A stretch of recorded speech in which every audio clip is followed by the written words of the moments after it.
কে বলছে? এসপি বর্ধমান বলতেছি। কাজ পাইলে তুমি তাড়াতাড়ি আসো। খুব পার করে ফ্যাডির কাজ, একটা কাজ করেই 500। কেমন কাজ করতে হবে, একটা করতে পারলেই 500।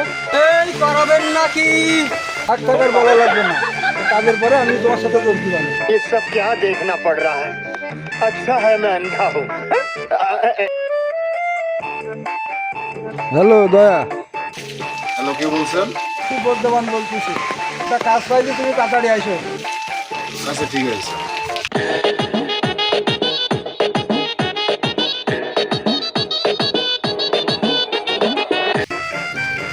অভিজিৎ, তুমি তো ভালোই কামাচ্ছ।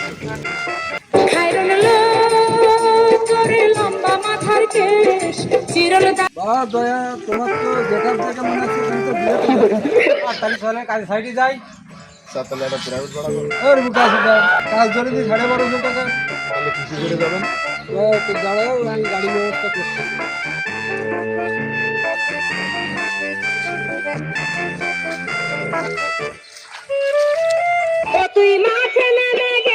এইটি করে যাবো আমরা। অভিজিৎ, টাকা তো 1250, তুমি নেবা 300, দয়া নেবে 300, আর আমি নেবো 650 গাড়িতে। স্যার, তাহলে আমি চালাচ্ছি।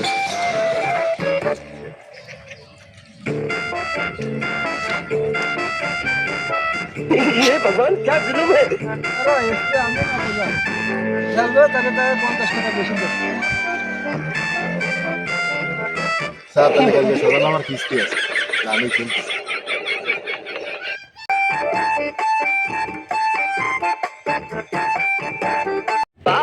Nunca valía, nunca valía.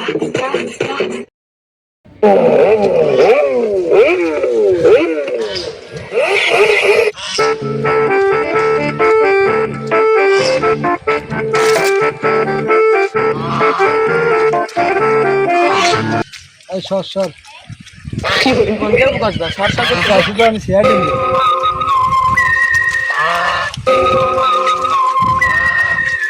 দেখো আমার ফোন দিল কিটা। ये सब क्या देखना पड़ रहा है। দয়া ফোন দাও দিন, কোন বুকা সুদা ফোন দিয়েছে।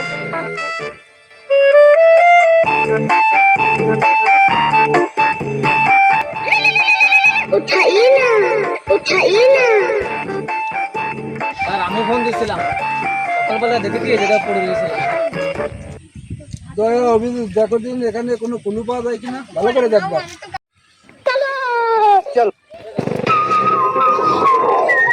স্যার, অভিজিৎ কে আছে? স্যার এই যে দেখেন তাজা মোছা।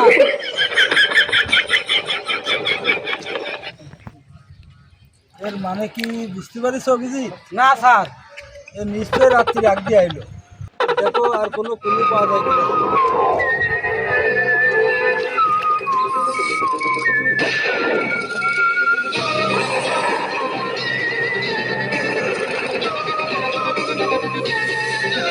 স্যার, দেখুন এর হাতের মধ্যে কি। শ্যাম্পু। এর মানে কি বুঝতে পারিস দয়া? না স্যার। এর নিশ্চয় রাত্রি হ্যান্ডেল মারতে হইলো। অভিজিৎ,